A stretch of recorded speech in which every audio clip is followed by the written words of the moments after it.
Perusahaan siapapun itu kalau membuat gaduh di Surabaya dan tidak menjalankan aturan, pasti akan saya tutup seperti ini. Pemerintah Kota Surabaya bersama Polres Pelabuhan Tanjung Perak menyegel gudang milik perusahaan penahan ijazah CV Sentosa Sil yang berlokasi di Kompleks Pergudangan Margomulyo, Surabaya pada Selasa 22 April 2025. Penyegelan tersebut dipimpin langsung oleh Wali Kota Surabaya Eri Cahyadi, didampingi Kapolres Pelabuhan Tanjung Perak AKBP Wahyu Hidayat. Saat keduanya tiba di lokasi, lagi-lagi pihak CV Sentosa Sil tidak merespons kedatangan wali kota dan sama sekali tidak membuka gudang meskipun telah dipanggil menggunakan pengeras suara. Wali Kota Eri Cahyadi menjelaskan bahwa CV Sentosa Sil terbukti tidak memiliki izin tanda daftar gudang. Oleh karena itu, penutupan dilakukan setelah Pemkot Surabaya berkoordinasi dengan Kementerian Perdagangan. Surabaya memiliki budaya arek, tulung-tulungan, buyuk rukun, sing bener ya bener, salah sele, opo penuh ngomongin, itu budaya arek. Tidak ada yang mengatakan saya paling benar. Mau wakil wali kota mau apa? Sampean kalau ada keluhan ke polisi aja. Kamu warga Surabaya apa warga luar negeri ngomong gitu itu? Saya nggak kenal sampean, Sampean yang punya perusahaan ya? Iya. Sampean penipuan. Saya nggak kenal sampean ya, sorry ya. Nipu kamu itu, Siapa saya nggak kenal. Sorry. Kamu ada di polisi. Wakil Wali Kota Surabaya Armuji dilaporkan ke Polda Jawa Timur setelah membela warga yang ijazahnya ditahan oleh perusahaan. Ya itu dibuka, setelah Bapak datang itu ditutup. Beginilah proses sidak ke perusahaan penahan ijazah tersebut. Kono ya, Ini ada CCTV Pak, bos ini mantau Pak. Ini perusahaan apa namanya nih? CV Sentosa Sil Pak. Halo. Ini Pak siapa ini? Saya wakil wali kota Surabaya. Bapak yang punya perusahaan. Iya, CV Sentosa Sil Pak Andi. Sentosa Sil ya Pak Andi ya? Nah, saya ini ke tempat perusahaan Bapak ini. Tolong dibukain dong, mau masuk. Orangnya kan ada nih di tempat ini. Orang yang lainnya. Bapak ini dijak ngomong, ada keperluan apa, tolong dibuka dulu toh, tamu. Loh ya, ini kan ada orangnya di dalam itu. Itu loh, tolong suruh buka dulu. Omong-omongan di dalam mana enak. Loh kok aduh ya apa sih? Oh repone Surabaya Pak, emang ini kok aduh. Ayo tolong Pak, buka ini. Ada di starter provinsi barang sama perlakukan kayak begini. Dilaporkan polisi Pak maunya Pak kalau masuk. Oh kalau saya silakan lapor polisi ya silakan. Tolong dibukain loh. Ngomong ya di dalam loh ada orang kok. Mana ada itu, coba buka gitu. Halo. Apa lagi? Loh, enggak itu loh, apa itu?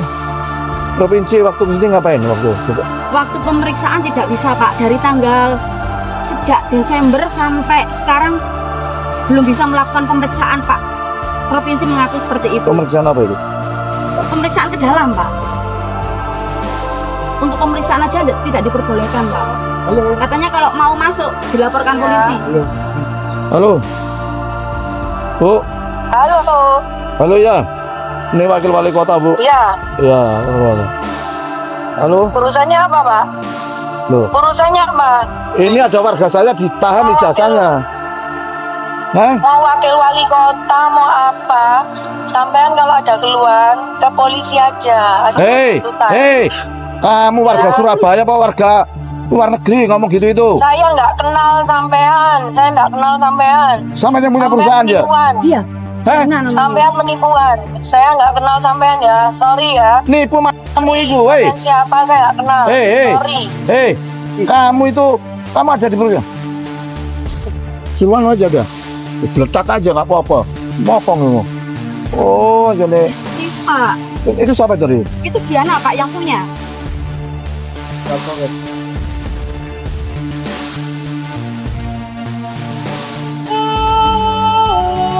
Tadi dibuka Pak, tralisnya di dalam itu Pak.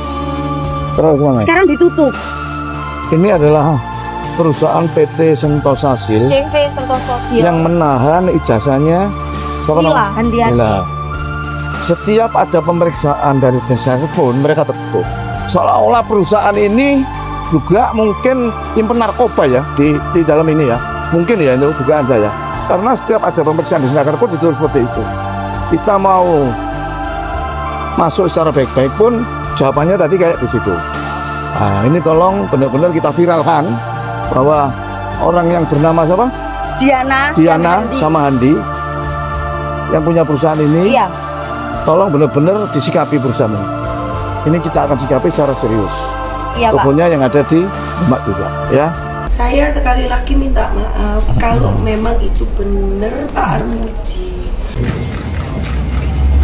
Bentar.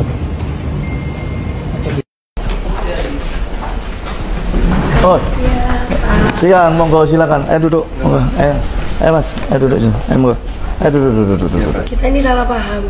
Bukan saya tuh nggak kenal orang kedua di Surabaya. Saya tuh taunya Bapak itu kan kadang-kadang saya buka TikTok, saya singgah. Saya sering lihat podcastnya. Lihat ya.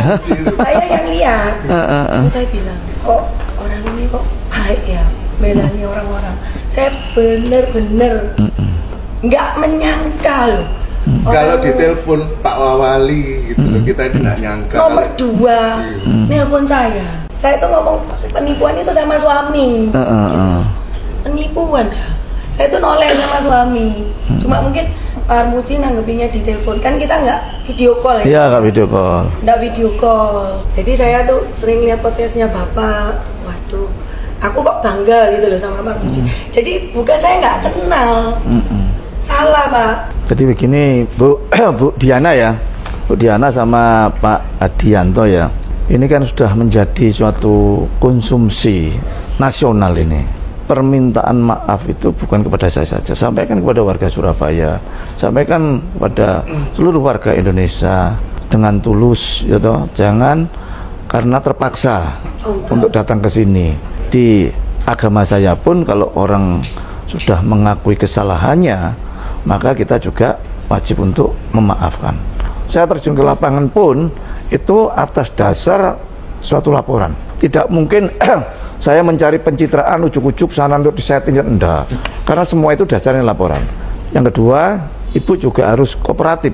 Kalau misalnya ada panggilan dari Dinasker atau dinas-dinas yang lainnya, beberapa kali panggilan ke perusahaan Ibu tidak datang gitu loh. Kita ada buktinya. Yang dituju alamat perusahaan dan nama perusahaannya itu bukan milik suami saya. Miliknya siapa?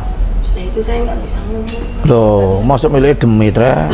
Saya sudah klarifikasi. Dibilangi salah alamat, salah, jangan. Saya sekali lagi minta maaf kalau memang itu benar Pak Armuji.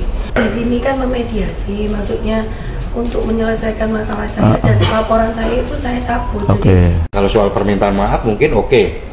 Tapi nanti proses hukum yang timbul, ya kita akan hormati proses hukum yang akan ada.